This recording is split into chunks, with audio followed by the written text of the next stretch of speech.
YouTube. It's your boy Joseph Rothschild, aka MBT. That part doesn't even go in. She just cuts to it.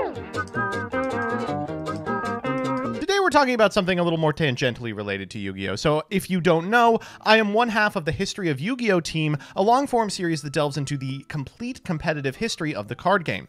Now this includes, of course, all the top decks that were playable, but it also includes some of the stranger things that happened over the course of the competitive scene. Recently, we've been talking about the ARG list, a scenario in which a third-party organization that ran a tournament series took matters into their own hands after a series of really terrible ban lists, making their own list that updated event to event, and then asking players to play their events under that list. It was a watershed moment for the TCG. So today I am asking all of you what controversies you remember from Yu-Gi-Oh's long and storied history. I want to talk about the PPG list. Now, if you're unfamiliar with Pro Play Games, they ran an in-person tournament series that Simo and myself commentated, but they, in COVID, ran an online series and saw attendance wildly dropping after a ban list from Konami failed to hit Adamancipator or Eldritch, the clear top two contenders in the current format. As a result, they released a 17-day online-only list for a couple of weekends to see if they could shake up the metagame and incentivize more people to play. We spent probably 10 million hours as a community arguing whether this was a good thing or not. And it's responsible for one of my favorite tweets ever from Farfa. I couldn't even make it to round 4 of the PPG today. As much shit as we give them, this is why Konami should make the ban list, and only Konami. Watching Mind Mirror matches and Eldritch Draco games is mind-blowingly painful. Thank goodness Konami's in control of the ban list. Would be a shame to see mine after June of 2020. I remember back in Necroz's format when Hoban and his opponent both gentlemened out of Djinn face up and Hoban sided in the second copy. Oh, this is a classic bit of Yu-Gi-Oh! History. So if you're unfamiliar, Djinn Releaser of Rituals was an extremely powerful card in Necroz in like 2015. The mirror was otherwise extremely skillful, but that individual card could take a lot of the skill out of it. So top players frequently would ask the other person if they would like to gentleman's out of a card that would reduce the amount of skill present in the game.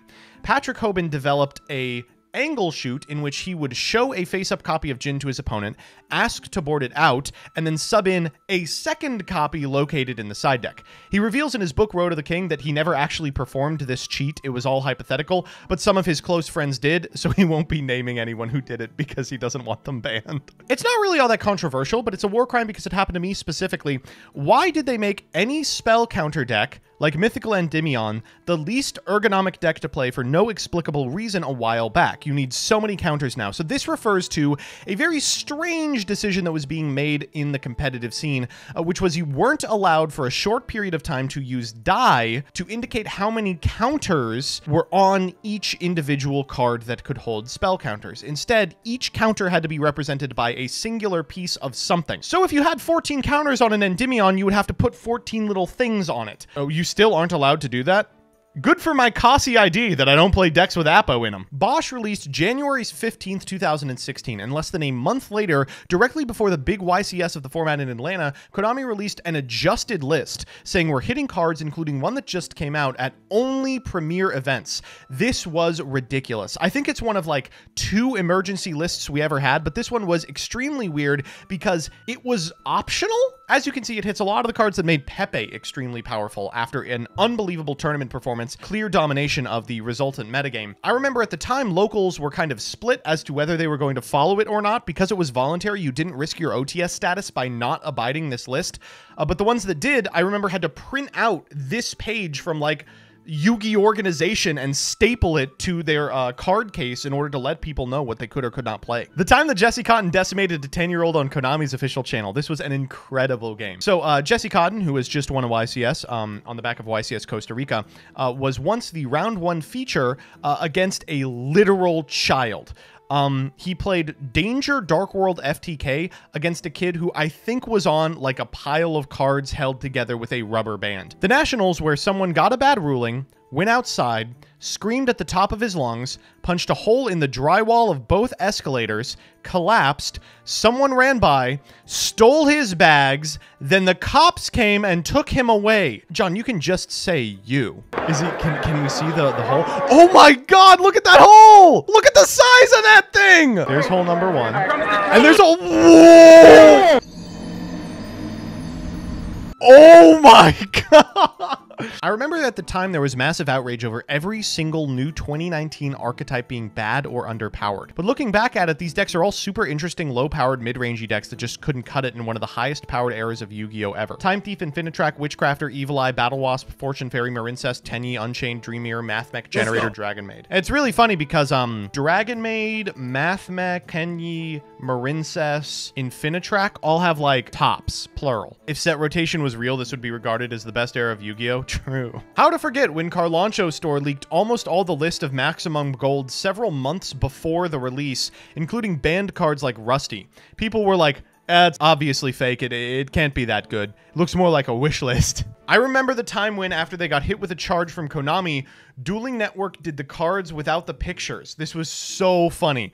So, Dueling Network, I don't think got a C&D from Konami, but whatever the case, the art on the cards was determined to be the issue with the site's continued existence. So they removed all the art. And so for a couple of months, you just played Dueling Book with these like black cards. Then people found out how you could upload your own art. And of course, the first thing people did was just upload all the old art. But some people uploaded community art to try and skirt the C&D. The Create a Card project was a bracket in which Konami picked 16 archetypes that you could vote in a 1v1 style bracket in order to get one new piece of support. Whole thing ended up being completely irrelevant because tons of these archetypes got new support just because legacy support is kind of how Yu-Gi-Oh! Makes its money.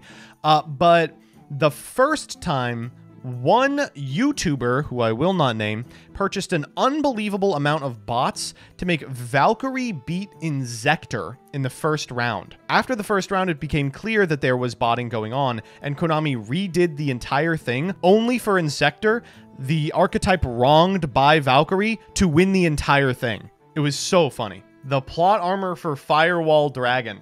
So if you're unfamiliar, Firewall Dragon was the centerpiece in a ton of different FTKs because you can functionally summon any monster from your hand at any time. At one point, the engine used for an FTK included a Assault Core because it allows you to cycle cards from your graveyard infinitely. It's not a once per turn, provided you can special summon it a million times after adding it back to your hand over and over again. So they banned a Assault Core. At the time, ABC was like a decent rogue deck, and then it was unplayable. Warrock received a lot of ire on release. People were not just disappointed, they were actually mad about how bad the deck was. And then Leov didn't fix them, people got angrier. Do we have the Reddit thread claiming Simo is cheating his prog pulls? Simo may have cheated his pulls. When you head over to 1124, you can see in his post-pull recap that the pack after the Gish-Nilgadon pack is different than the Blizzard pack. You can confirm this should have been the Blizzard pack because the Ghost or Power Tool pack contexts were just before it, and those were correct too. Yet at pack 11 it changes. I also noticed that when he was scrolling, he conveniently didn't scroll down far enough to see the Blizzard pulls and didn't mention them. I think it would have been so funny if he did that. Like, think how hilarious that would have been. This was a huge controversy at the time. So Mind Crush was changed to no longer allow you to look at your opponent's hand for confirmation. The concept was that you could literally just tell your opponent you didn't have it. Obviously, in practice, you would only use Mind Crush if you knew that your opponent had a specific card. But people were like, no, the card is unplayable now. You know, years after it was playable in any capacity anyway. So if you're unfamiliar, Antoine Griezmann was for a short period of time kind of like a household name in the Yu-Gi-Oh community. And that's because he came out as like, oh, you know, I watched Yu-Gi-Oh when I was a kid. Konami loved this, and so they sent Lithium over to interview him and took a bunch of promotional pictures. This was about 1 week before he got involved in a super high-profile racism scandal. That's right, folks. Our Post Malone was too racist to continue to be our community ambassador. Some people on Reddit for a little while were trying to figure out a way to make an FTK with Yujo friendship by making their hand as disgusting as possible and activating a combo that forces your opponent to accept the handshake. This was rectified when Konami clarified they only have to agree to the concept of a handshake. The 99 Tokyo Dome riots. During this event, an exclusive pack was to be sold where the head of Exodia, the last piece to be released, could be found for the first and only time. The Dome hit well over capacity, with 55,000 people showing up to buy cards. They had one station, so the lines became crazy long. Many of the people grew upset and surrounded the Dome. This led to the station closing down sale of the packs, which made those in line angrier and led to a massive riot which required police intervention to stop. 2 people were hospitalized and it made national headlines. Here's an LA Times post about it. Holy fuck. This was maybe the stupidest controversy ever. During, I think, the last Master Duel KC Cup equivalent, the first place person went on his Xbox, turned off crossplay, and farmed children. This is a feature that exists in Master Duel. He made use of it, and for all of his unbelievable efforts, he received nothing. There weren't rewards for this tournament. This was not a controversy, but the police did find that people were selling methamphetamine. Oh, no, wait. They were selling cocaine in Leov packs. The police were first alerted when they found someone purchasing Leov packs. Bunch of interesting stuff in here for sure, but I'm sure that the most powerful Yu-Gi-Oh controversy has yet to be unearthed. Tune in next week when we make PPG List 2? I don't think that fucking PPG even does events anymore. I will do this one on stream, but this ain't going in the video.